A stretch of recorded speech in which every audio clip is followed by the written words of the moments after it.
På lakridsfestivalen kan man jo opleve smagen af lakrids og et helt univers af lakrids. Om det er et lille stykke salmiak-lakrids eller sød lakrids, som man altid har kendt, eller om det er et brød, der er bagt med lakrids. Eller for vores vedkommende står vi hernede og koger en lille gryde af 8 kilo håndrullet lakrids. Man kan se, at man kan dufte og smage det hele.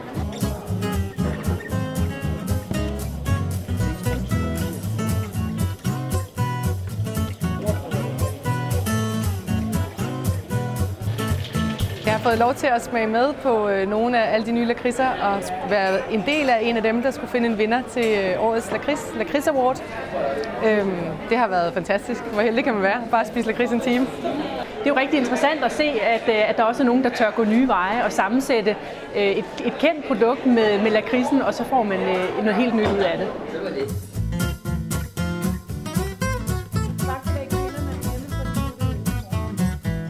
Det, som er vigtigt med lakrids, det er, at det skal være en undertone i maden. Det må ikke gå ind og overdøve. Og lakrids, det er jo mange ting. Det er jo lakridsrod, som man får som pulver, sort eller hvidt pulver, og det er anisfrø og fennikelfrø.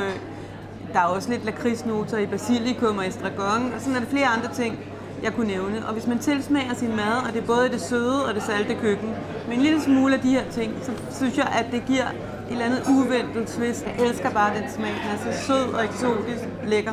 Ja, folk synes, det har været en rigtig god oplevelse at være her. Har fået smagt nogle gode varer og har lyst til at komme igen. Det er jo det samme, når vi sælger vores varer. Så hvis folk kan lide det, vi laver, og har lyst til at komme tilbage og købe det en gang til, så har vi jo opnået det, vi gerne skulle. Det er jo det samme med festivalen her. Vi skal give folk en god oplevelse.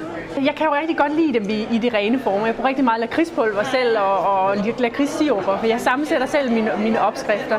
Så jeg er jo rigtig begejstret for at få det sådan i den lidt rene form, så jeg selv kan få lov til at præge det. Altså, det er helt klart, nu elsker jeg jo grøntsager. Jeg er jo forelsket i grøntsager.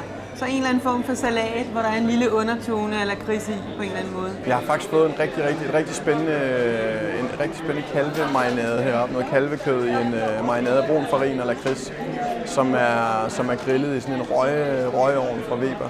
Det har været en kæmpe oplevelse for mig i hvert fald, at se lakrids brugt på den måde, så kreativt. Det var faktisk en stor oplevelse.